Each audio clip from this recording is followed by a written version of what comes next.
아모스, 불의의 혹독한 결과.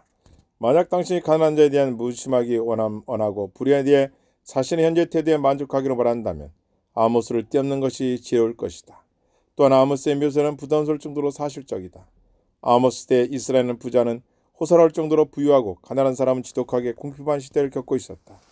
이런 엄청난 사회 불평등은 이스라엘의 신명기율법을 지키려는 진지한 노력을 포기했기 때문에 일어난 일이었다. 아모스는 여기에 대해 이스라엘 백성을 맹렬하게 비난하며 책임을 묻는다. 아모스는 비판에서 냉혹하고 무자비하다. 모든 사람의 신경을 건드린다. 의심할 여지 없이 아모스는 모든 선지자 가운데 가장 사실적이며 직설적이다. 아모스는 누구인가? 아모스는 농부 출신이다. 아모스를 목자로 부르는데 이 말은 필시 양을 사육하는 사람을 의미한다. 즉 아모스는 많은 양떼를 수행한 사람이었을 것이다. 목자에 대해 아모스는 자신이 돌 무화과를 재배하는 자라고 말한다. 따라서 아모스는 무화과 양을 기르는 농부 목자였을 것이다. 아모스는 예루살렘에서 남쪽으로 16km 정도 떨어진 두고라는 성읍 즉 남왕군 유다 출신이지만 아모스는 북왕 사람들을 가짜없이 비판하고 심판을 선언한다. 아모스의 배경. 아모스 사역 서기는 유다왕 우시아의 통치기와 이스라엘 여로보람 2세 통치기로 추정된다.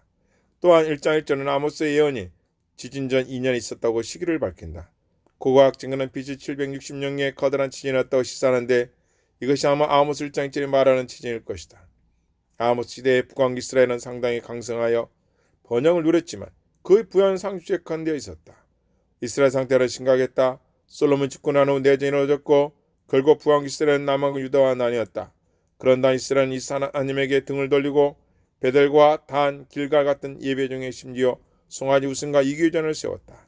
아모스 시대의 북왕국에는 우상숭배에 더불어 타락한 도덕주의가 깊게 뿌리박고 있었다. 아모스의 핵심. 아모스는 첫째, 너희는 언약을 맺다. 그러므로 회개한다. 둘째, 회개하지 않으면 심판을 할 것이다. 셋째, 그러나 심판 넘에 이스라엘 유다는 물론 열방에게 영광스러운 미래가 희복이 소망이 있다. 아모스의 흥미롭고 독특한 점. 아모스는 부자에게 맹공을 가하는 거친 농부다. 아모스는 사회의 정의를 거듭 강조하다. 정의를 물같이 흐르게 할지어다. 5장 24절 말씀. 아모스는 다채로우면서도 통렬한 표현을 사용한다. 예를 들어 아모스는 이스라엘 부유한 여인들을 암수에 비유한다. 아모스는 심판에 대한 생생한 표현을 사용한다. 목자가 사자 입에서 양의 두더리나 귀쪽을 건져내는 같이 3장 10절 말씀. 아모스는 노하신 하나님을 집어삼키는 굶주린 사자로 묘사한다. 아모스의 메시지. 아모스 1장의 첫 문구는 여호와께서 시온에서 부르짖으며라고 말로 아모스를 요약한다. 부르짖다는 말은 특별히 사자에 대해 상하는 말이다. 따라서 아모스는 하나님을 머리까지 달려들게 하고 있는 위험하고 무서운 사자에 비유한 실제로 아모스 대부분은 이스라엘의 지속적인 죄와 하나님에 대한 거부 때문에 임하는 무서운 심판에 초점을 맞추고 있다.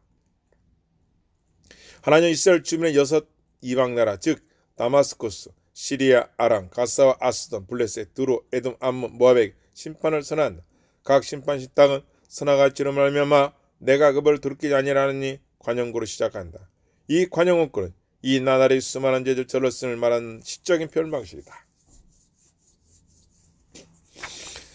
하나님의 진노가 집어삼킨 사자처럼 임할 것이다. 3장에서 4장. 이 단락 가운데 다가오는 하나님의 진노를 성난 사자가 일으키는 멸망과 파괴에 비유한다. 아모스 4장 8절에서 사자가 부르짖는 누가 두려워하지 아니하겠냐고 묻는다. 다가오는 심판에서 얼마나 많은 이스라엘 백성이 살아남는가에 대해서도 아모스는 다 사자 비유를 사용한다. 목자가 사자 입에서 양의 두 다리나 귀쪽을 건져내는 같이 이스라엘 자손도 건져냄을 입으리라. 이 단락에서 아모스는 베델과 관계된 죄를 두 차례 언급한다. 이라온 왕이 금송아지 우상을 세우고 이스라엘이 숭배하게 했던 곳이 베델한 점을 상기하라. 아모스는 또한 부유한 여인들로 꾸짖으면서 그들을 바산의 암사로 부르고 가난한 자를 확대한 일을 비난한다.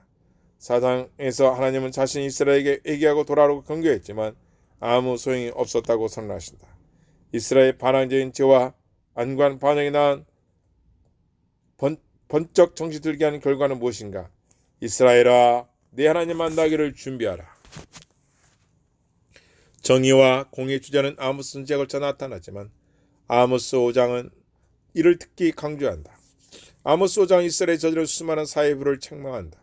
이스라엘은 가난한 자를 짓밟고 미를 강탈하며 재판관에게 뇌물을 주어 가난한 자가 공정한 재판을 받지 못하게 한 사법제 전체를 타락했다고 말한다.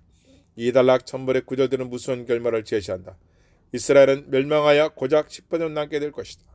이처럼 산업화의 불의가 강한 상황에서 하나님은 백성이 의선적으로 하나님을 섬기는 것을 전혀 기뻐하지 않는다고 말씀하신다. 참으로 하나님은 이스라엘의 종교의식을 미워하신다. 무예매한 종교의식과 대적으로 하나님이 요구하신 정의를 물같이 공의를 말하지 않는 감각같이 흐르게 하는 것이다.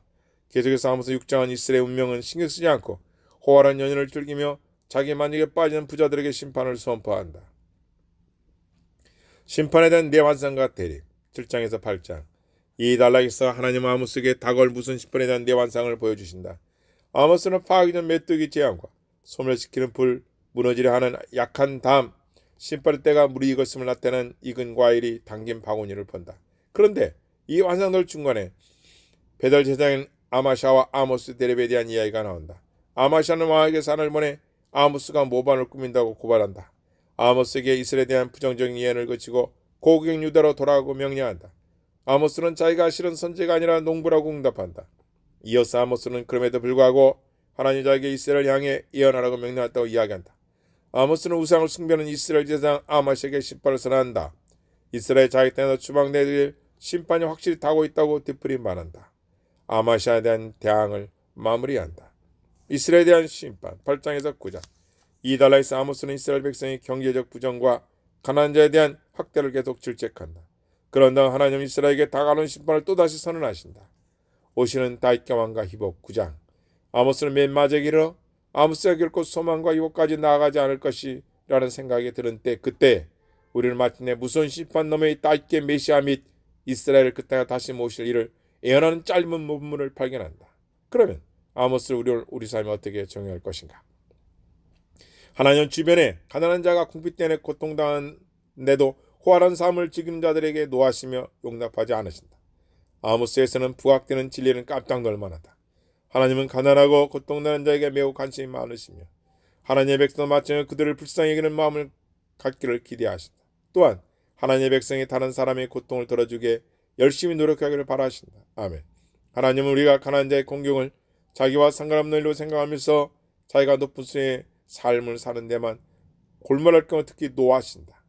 또한 우리가 다른 사람의 고통을 무시할 경우 하나님에 대한 우리의 예배를 의선으로 여기고 기뻐하지 않으신다.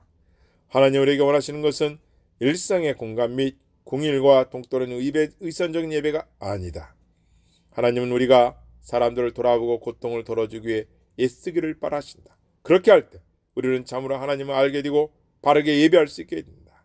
그럴 때 우리의 마음이 하나님 마음과 일치하게 되기 때문이다. 아멘. 아모스에서 우리가 가장 좋아하는 거죠. 오직 정의를 물같이 공의를 말하지 않는 강같이 흐르게 할지어다. 아모스 5장 24절 말씀. 아멘.